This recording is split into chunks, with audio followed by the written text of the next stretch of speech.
Hi everybody, Hania here with your summary from May 18th, Tulsa Public Schools Board of Education meeting. First, we wanted to congratulate, or I personally want to congratulate the 2020 Indian Education Students of Excellence and the 2020 Tomas Rivera Recognition Awardees, the class of 2020 essay contest winners, and the 2020 Superintendent Scholarship awardees.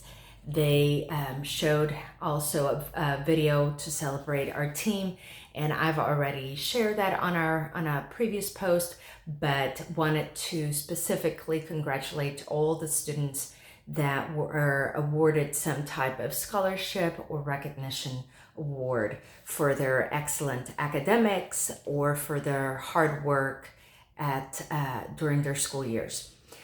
Then going into our three agendas, we're going to start with the consent agenda, which is, as a reminder, an agenda that provides items that the Board of Education actually votes on approving or not approving.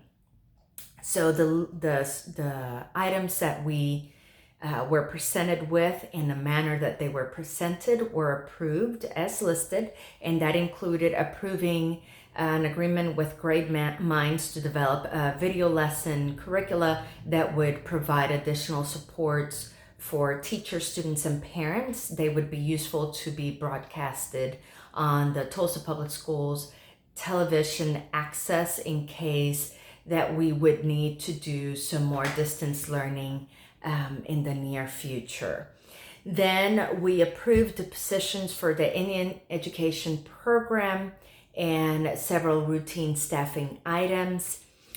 We also approved entering into an agreement with Kronos to update the system that we already use in the district.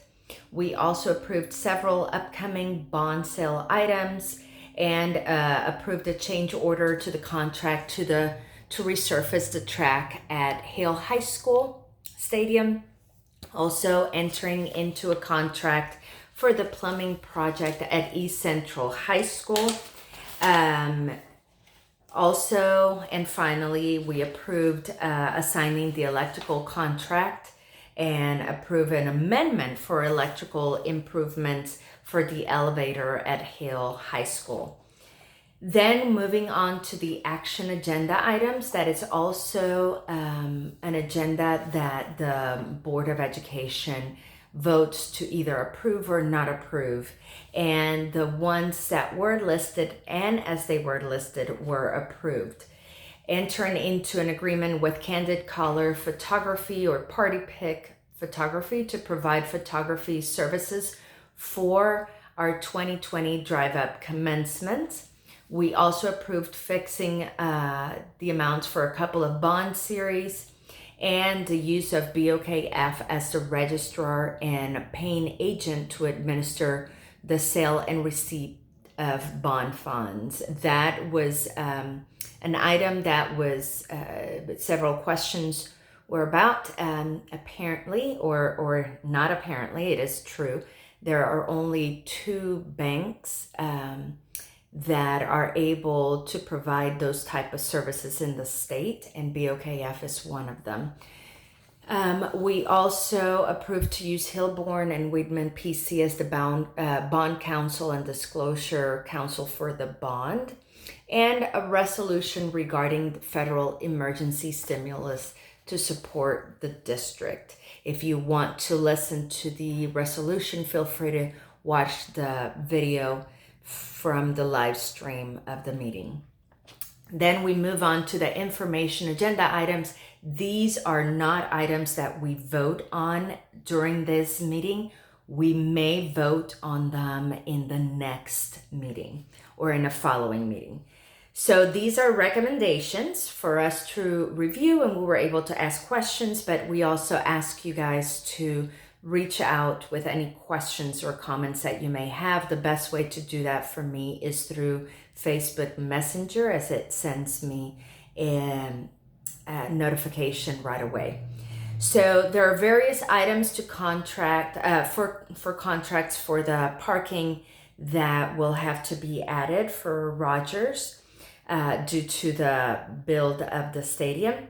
Then there's some recommendations for actuators for Carnegie, Kerr, Key, Marshall, and McClure elementary schools to improve their indoor air quality.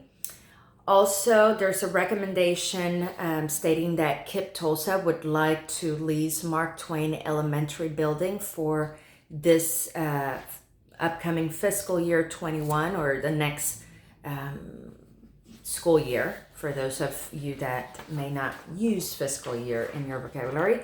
And also a recommendation to lease the Wright Elementary building to Collegiate Hall for this upcoming year. For those two last items about leasing empty buildings, there were some speakers which were talking to the board or approached the board regarding their support for those.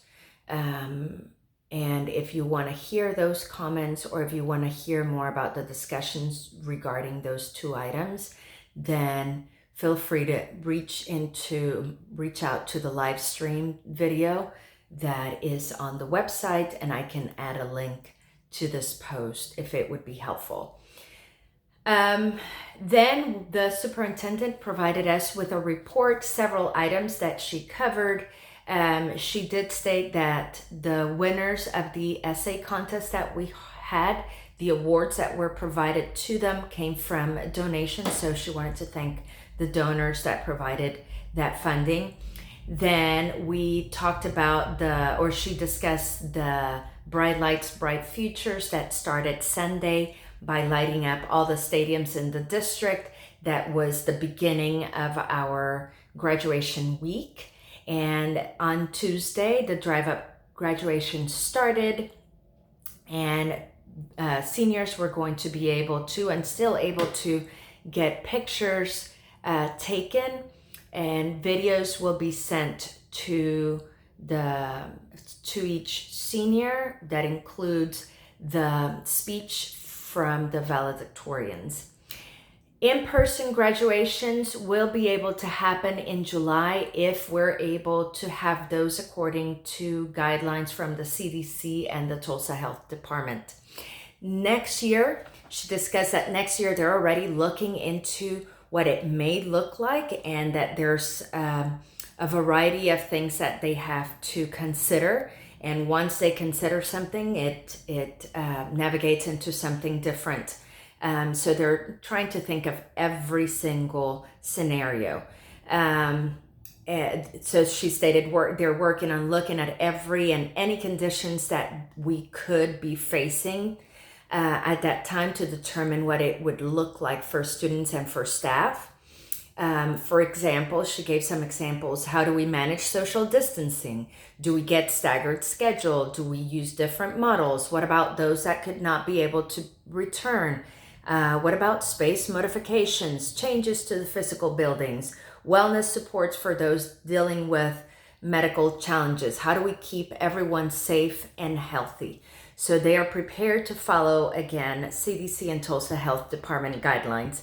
They're getting ready to help teachers prepare through this changing landscape. And they are taking into consideration the importance of building relationships and how to do that effectively in a changing environment. They're determined to provide rigorous instructions as we continue through this. And for all of this, they also have to consider your voice. They want to hear from parents, because we know that you as parents are ready for your kids to be able to be back into the school buildings. And so we want to know what went well for you during this last quarter and what needs improvement. So they're releasing a survey next week just for you parents, and we would like for you to take a few minutes to complete those so that the district is able to decipher the best way to provide instruction next school year. We ended the meeting by conferring the high school diplomas. The superintendent and the president of the board were able to confer those high school diplomas for the class of 2020 in the live stream. Feel free to go into that live stream recording and listen. You can skip through if you just want to listen to the last part. The next board meeting will be June 1st at 6:30, and it will be through video conferencing once again. Again, if you want to send me a message with questions, suggestions, or concerns, feel free to send it via Facebook Messenger. I enjoyed already the last, the two high school graduations that I've been to this week, and as a parent, I think it has been incredible. The fact that parents are able to get up close and take pictures of their student, the decked out cars and the people in the parking lots just rooting for each of our seniors. It has been an impressive and amazing experience. So thank you, parents. Thank you, community members that have shown up. And thank you, seniors. Congratulations. You have done an incredible job. And we want to make sure that you know that we appreciate you and that we congratulate you. We are joyful for everything that has been accomplished through you and for you. Have a great rest of your week. And to those seniors that will be doing drive-up graduations the remainder of the week, congratulations again. Have a good one.